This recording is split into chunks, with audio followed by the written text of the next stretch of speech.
Hello मेरे प्यारे दोस्तों, प्रवीण स्टडी क्लासेज के यूट्यूब चैनल में आप सभी का स्वागत है। मेरे प्यारे दोस्त, मैं हूं प्रवीण कुमार और आप सभी को प्यार भरा नमस्कार। दोस्तों, आज मैं 25 प्रश्नों का सेट लेकर आया हूं। प्रवीण स्टडी क्लासेज जो है 25 प्रश्नों का सेट लेकर आया है, जो किसी भी एग्ज़ाम पॉइंट ऑफ व्यू से बहुत ही इम्पॉर्टेंट है।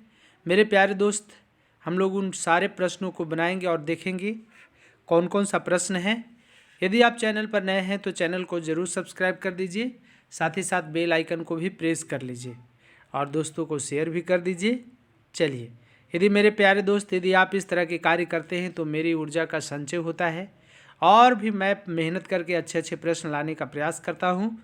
चलिए, इसमें पहला प्रश्न बनाते हैं और पहला प्रश्न क्या है, कहता है गंधार शैली एवं मथुरा शैली का विकास किसके शासनकाल में हुआ था? चंद्रगुप्त के शासनकाल में, स्कंदगुप्त के शासनकाल में, समुद्रगुप्त के शासनकाल में या कनिष्क के शासनकाल में? तो गंधार शैली में मथुरा शैली का विकास किसके शासनकाल में हुआ था? तो गंधार शैली में मथुरा शैली का विकास कनिष्क के शासनकाल में हुआ था। किसके शासनकाल में? कनिष्क के शासनकाल में। कनिष्क किस वंश के राजा थे? तो कुषाण वंश के राजा थे। किस वंश के? कुषाण। कुषाण वंश का संस्थापक कौन थे? तो कुषाण वंश का संस्थापक थे कुजल कटफी शेष, है ना। चलिए, कनिष्क कनिष्क जो थे कुषाण वंश के शासक थे और जब ये गद्दी पर बैठ रहे थे तो एक संवत चलाए थे। उस संवत का क्या नाम था? तो शक संवत। और शक संवत की शुरुआत कब हुई थी? तो 78 ईस्वी में शक संवत की शुरुआत हुई थी। कनिष्क के शासन काल में ही चतुर्थ बौद्ध संगीति हुआ था। चतुर्थ बौद्ध संगीति कब हुआ था? तो ईस्वी के प्रथम शताब्दी में चतुर्थ बौद्ध संगीति हुआ था, जिसकी अध्यक्षता बौद्ध विद्वान वसुमित्र ने किया था। किसने? वसुमित्र के द्वारा किया गया था चतुर्थ बौद्ध संगीति की अध्यक्षता। बौद्ध संगीति कितने बार हुआ? तो 4 बार। पहली बार हुआ 483 ईसा पूर्व में, दूसरी बार हुआ 383 ईसा पूर्व में और तीसरी बार हुआ 255 ईसा पूर्व में, चौथी बार हुआ ईस्वी के प्रथम शताब्दी में। चलिए, नेक्स्ट प्रश्न अगला कहता है गुप्त वंश के शासक चंद्रगुप्त द्वितीय के शासनकाल में भारत की यात्रा पर कौन आया था? फाहियान, हुएनसांग, अलबरूनी या उपयुक्त सभी? तो गुप्त वंश के शासक चंद्रगुप्त द्वितीय के दरबार में, राज दरबार में फाहियान नामक चीनी यात्री आए थे। कौन यात्री थे? चीन के यात्री थे।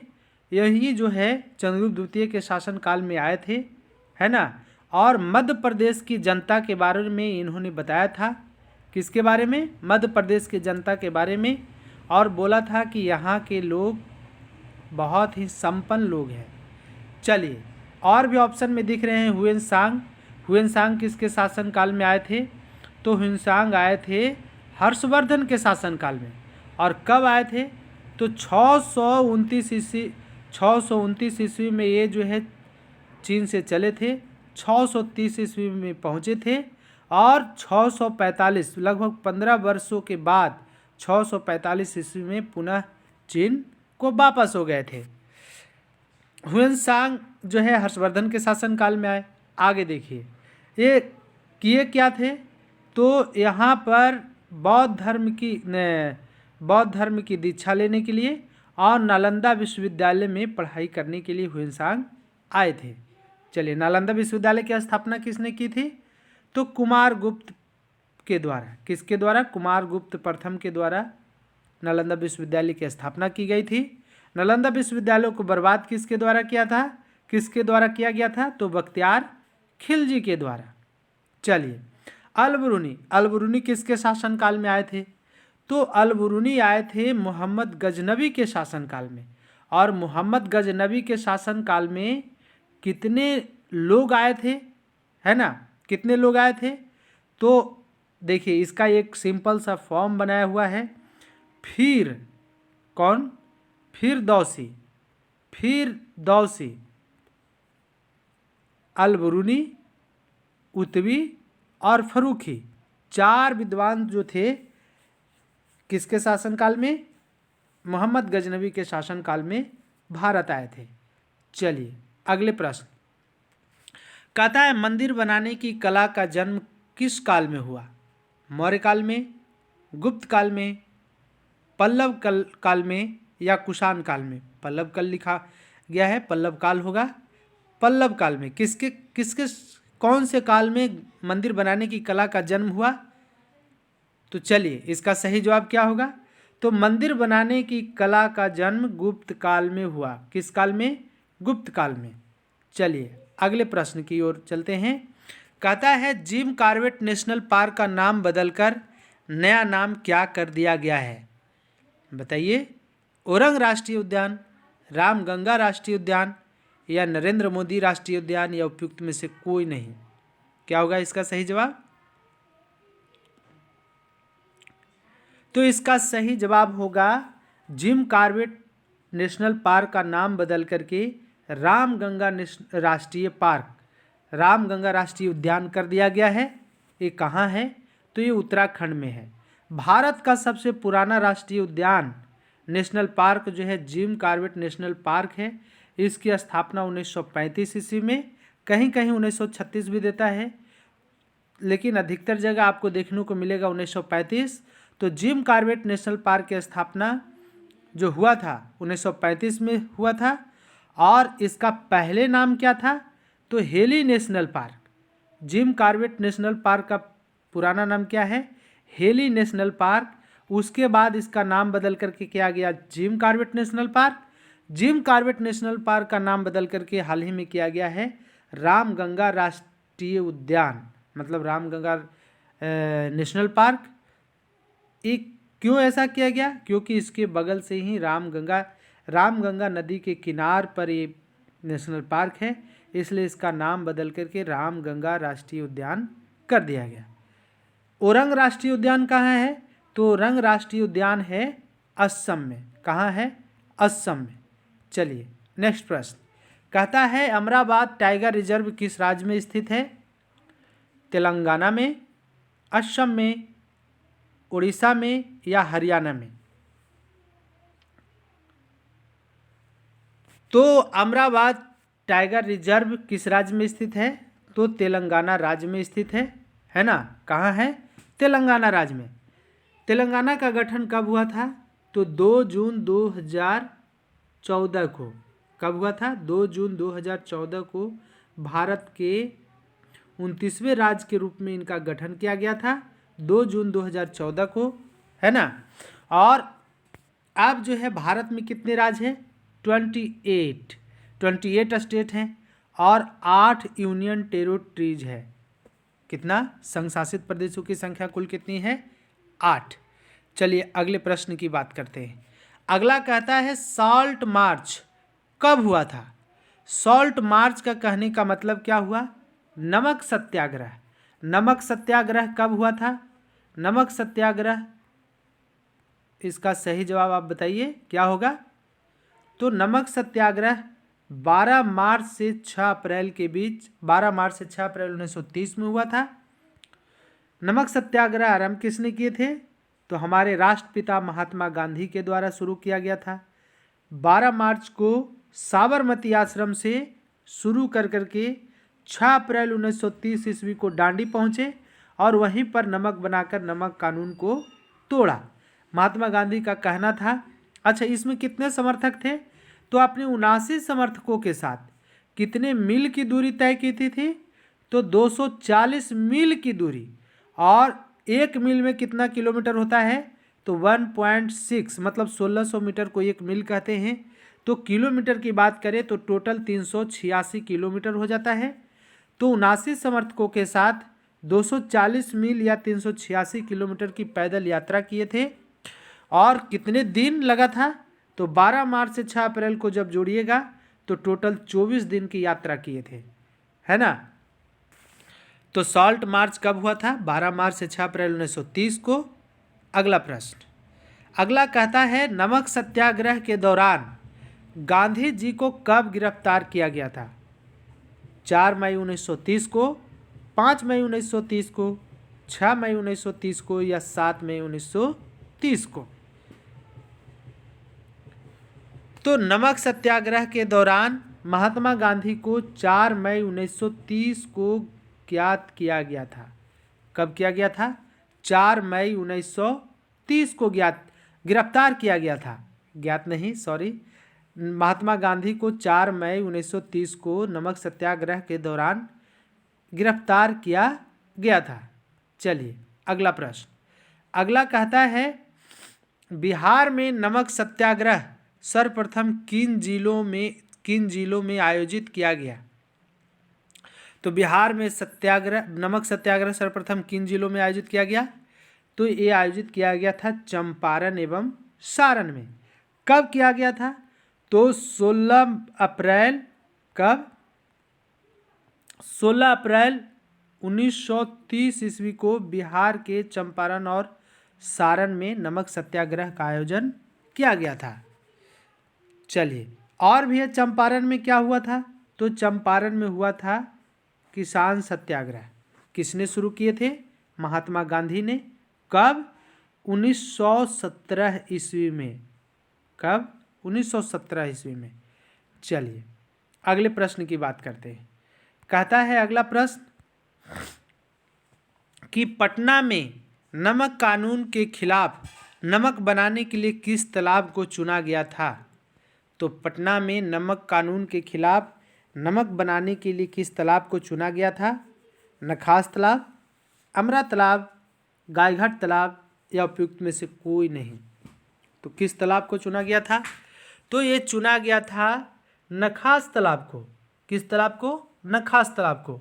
बताइए पटना में नमक सत्याग्रह का नेतृत्व किसने किया था? तो ये किए थे अंबिका कांत सिंह। कौन? अंबिका कांत सिंह। अंबिका कांत सिंह के द्वारा पटना में नमक सत्याग्रह का नेतृत्व किया गया था। चलिए अगले प्रश्न की ओर चलते हैं। कहता है खुदाई खिदमतगार नामक स्वयंसेवी संगठन की स्थापना किसने की थी? वादशाह खान, सीमांत गांधी, खान अब्दुल गफ्फार खां या उपयुक्त सभी? तो खुदाई खिदमतगार नामक स्वयंसेवी संगठन की स्थापना खान अब्दुल गफ्फार खां, सीमांत गांधी या बादशाह खान, तीनों एक ही व्यक्ति का नाम है। खान अब्दुल गफ्फार खां के ही नाम है, सीमांत गांधी भी और बादशाह खान भी।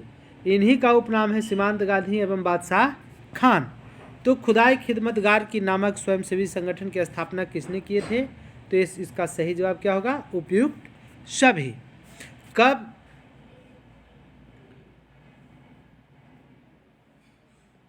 ये कहाँ के रहने वाले थे? तो ये थे पाकिस्तान के रहने वाले। कहाँ के? पाकिस्तान के रहने वाले थे। इनको भारत की तरफ से भारत रत्न 1987 ईस्वी में दिया गया था। तो फ्रंटियर गांधी के नाम से भी खान अब्दुल गफ्फार खां को जाना जाता है, सीमांत गांधी के नाम से भी जाना जाता है और बादशाह खान के नाम से भी जाना जाता है। चलिए अगले प्रश्न की ओर चलते हैं। कहता है किसी नली में द्रव के प्रवाह की दर को किससे ज्ञात की जाती है? वेंचुरीमीटर, एनीमोमीटर, विस्कोमीटर या लैक्टोमीटर? तो किसी नली में द्रव के प्रवाह की दर को वेंचुरीमीटर के द्वारा ज्ञात किया जाता है। एनीमोमीटर दिख रहा है। एनीमोमीटर का अर्थ क्या होता है? तो ये है हवा की शक्ति को ज्ञात किया जाता है ना। विस्कोमीटर के द्वारा द्रव की श्यानता ज्ञात किया जाता है और लैक्टोमीटर के द्वारा दूध की शुद्धता मापी जाती है। चलिए अगले प्रश्न की बात करते हैं। कहता है गर्म करने पर जिन पदार्थों का आयतन घट जाता है, दाब बढ़ाने पर उनका गलनांक निम्न में से क्या हो जाता है? घट जाता है, बढ़ जाता है, अपरिवर्तित रहता है या निम्न में से कोई नहीं? तो गर्म करने पर जिन पदार्थों का आयतन घट जाता है, दाब बढ़ाने पर उनका गलनांक भी क्या हो जाता है? घट जाता है। आप देखे होंगे कि जब बर्फ़ के टुकड़े को एक जगह से दूसरे जगह ले जाना होता है, प्रतिस्थापित करना होता है, तो उसे जूट के बोरे में या किसी चीज़ से बांध करके ले जाया जाता है, तब उसकी गलन कम होती है, मतलब वो कम गलता है। इसका मतलब है या यदि उस पर दाब बढ़ा दिया जाए तो उसका गलनांक कम हो जाएगा। चलिए अगले प्रश्न की बात करते हैं। कहता है गामा किरण का नामकरण किसने किया था? न्यूटन ने, रदरफोर्ड ने, हर्शल ने या रीटर ने? तो गामा किरण का नामकरण किसके द्वारा किया गया था? तो ये किया गया था रदरफोर्ड के द्वारा। किसके द्वारा? रदरफोर्ड के द्वारा। न्यूटन ने क्या किए थे?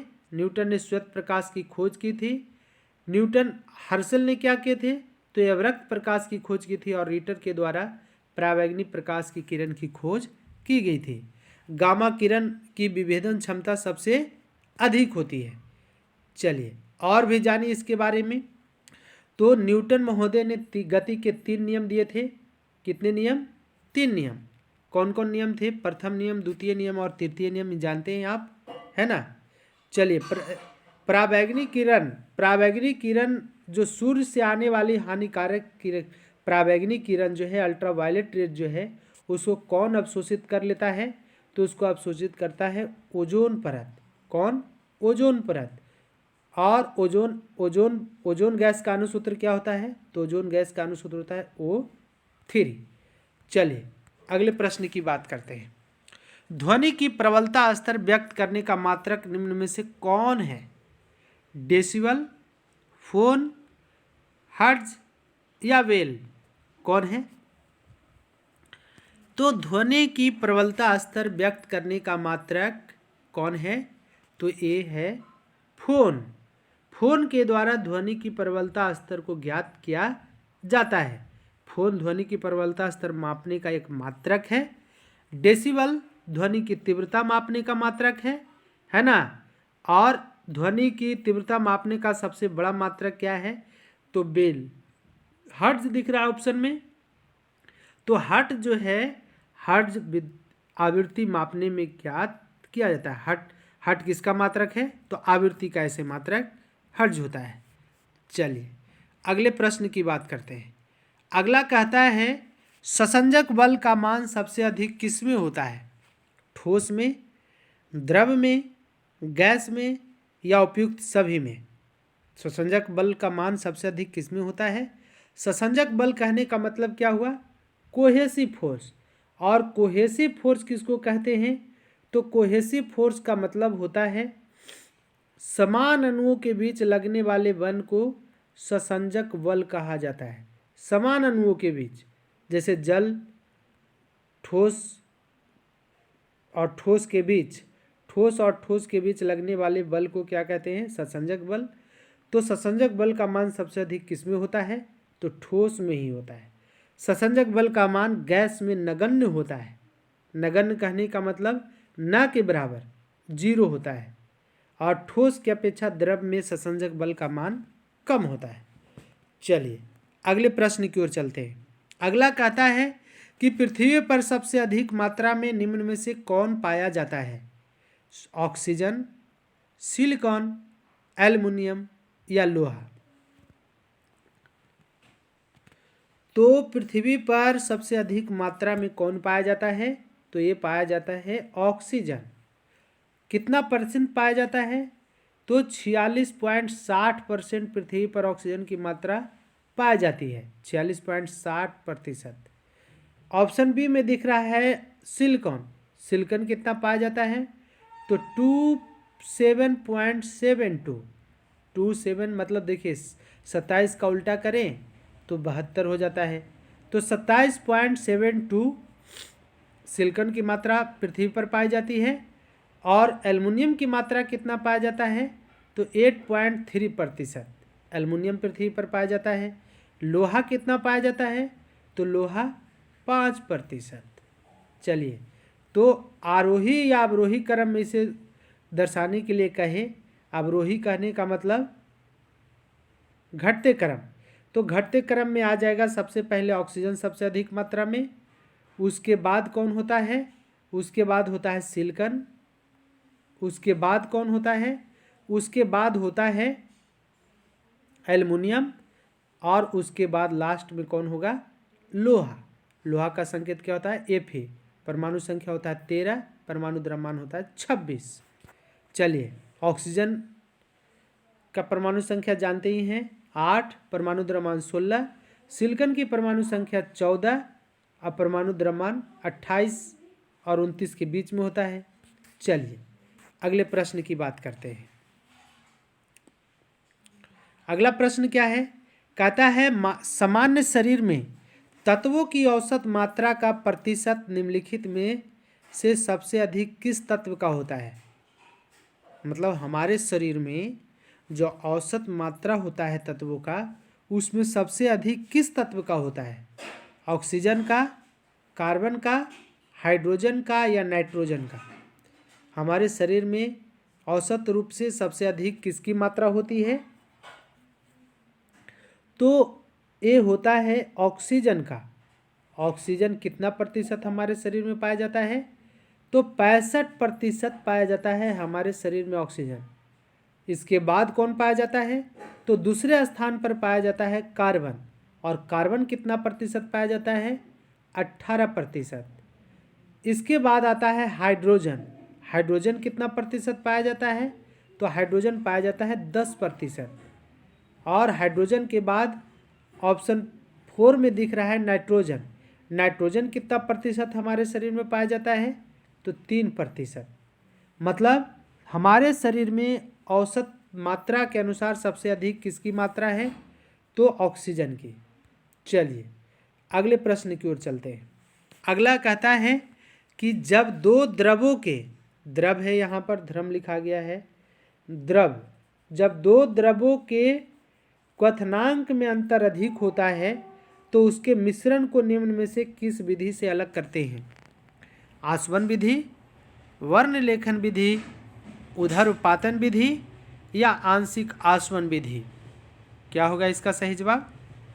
तो जब दो द्रवों के क्वथनांकों में अंतर अधिक होता है, कहने का मतलब कि यदि एक द्रव मान लेते हैं कि 15 डिग्री सेंटीग्रेड पर खौल रहा है और दूसरा द्रव मान लेते हैं कि 35 डिग्री के टेम्परेचर पर खौल रहा है, तो इसके क्वथनांकों में अंतर हुआ कि नहीं?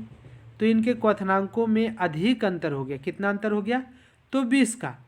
तो जब इस तरह के जब दो द्रव आपस में मिल जाते हैं और उनके मिश्रण को अलग करना होता है, क्या करना होता है?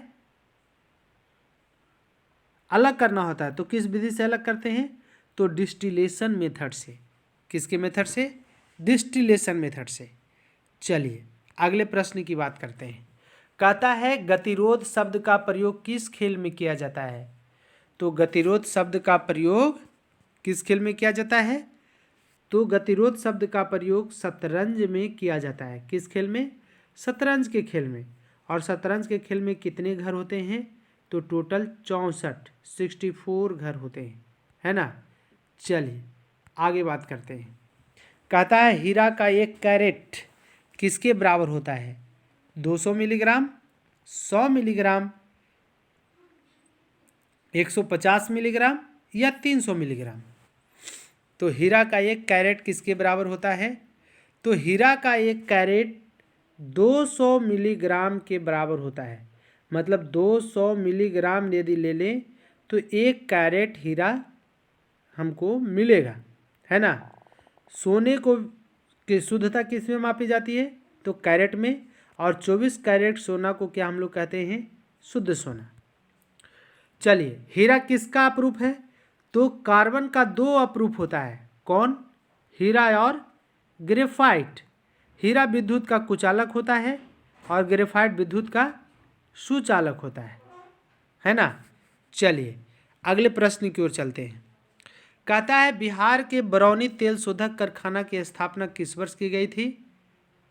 1965 में, 1964 में, 1963 में या 1962 में? तो बिहार के बरौनी तेल शोधक कारखाना की स्थापना 1964 ईस्वी में किया गया था। कब? 1964 ईस्वी में किया गया था। सबसे पुराना तेल शोधक कारखाना कौन है? तो असम का डिगबोई। कौन है?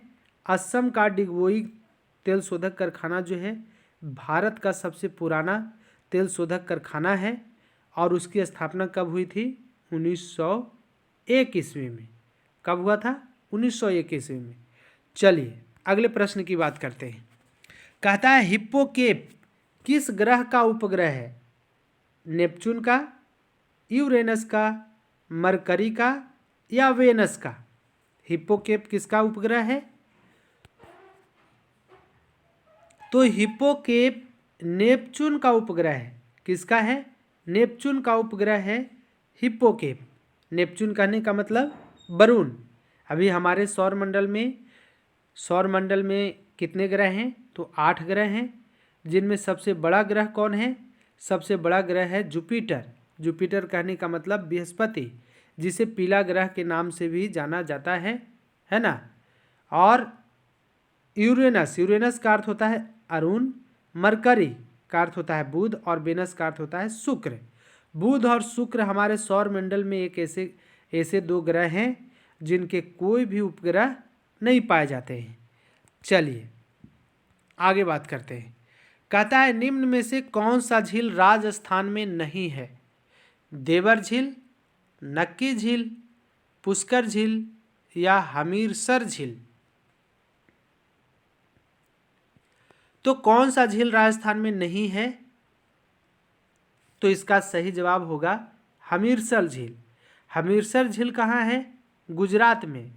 बाकी ऊपर के तीनों झील जो दिख रहे हैं, ये पुष्कर झील, नक्की झील और देवर झील, ये तीनों कहाँ पाए जाते हैं? ये तीनों पाए जाते हैं राजस्थान में। चलिए अगले प्रश्न की ओर चलते हैं। अगला कहता है पुंगानूर निम्न में से किसकी नस्ल है? बकरी की, गाय की, भेड़ की या घोड़ा की? किसका होता है? पुंगानूर किसकी नस्ल है निम्न में से? तो पुंगानूर नस्ल है गाय की। किसकी? गाय की। चलिए अगली बात करते हैं। अगला कहता है अयोध्या हिल्स निम्न में से किस राज्य में है? उत्तर प्रदेश, पश्चिम बंगाल, कर्नाटक या उत्तराखंड? अयोध्या हिल्स कहाँ है? तो ये अयोध्या हिल्स जो है पश्चिम बंगाल के, कहाँ? पश्चिम बंगाल के कौन से जिला में? देखिए जिला का नाम, तो अयोध्या हिल्स पश्चिम बंगाल में पाया जाता है। माइंड फिसल रहा है किस जिले में है लेकिन पश्चिम बंगाल में। और ये बहुत ऊंचा नहीं है, लगभग प्लेटू टाइप का है, पठार टाइप का है। इसे इसलिए शामिल किया गया है कि थोड़ा कन्फ्यूजन होगा। बहुत सारे हम लोग सोचेंगे कि अयोध्या कहने का मतलब अयोध्या शहर कहाँ स्थित है? तो उत्तर प्रदेश में है, तो अयोध्या हिल्स भी वही स्थित होगा। लेकिन अयोध्या हिल्स कहाँ है? पश्चिम बंगाल में। और पश्चिम बंगाल के जिला याद नहीं आ रहा है, चलिए आप सर्च कर लीजिएगा। चलिए ये तो थे 25 प्रश्नों का एक सुंदर सेट। मेरे प्यारे दोस्त, यदि आप को ये प्रश्न अच्छे लगे हैं और चैनल पर नए हैं तो चैनल को ज़रूर सब्सक्राइब कर दें। साथ ही साथ बेल आइकन को प्रेस करना न भूलें। तब तक के लिए आप सभी को एक बार फिर से प्यार भरा नमस्कार। धन्यवाद। Take care.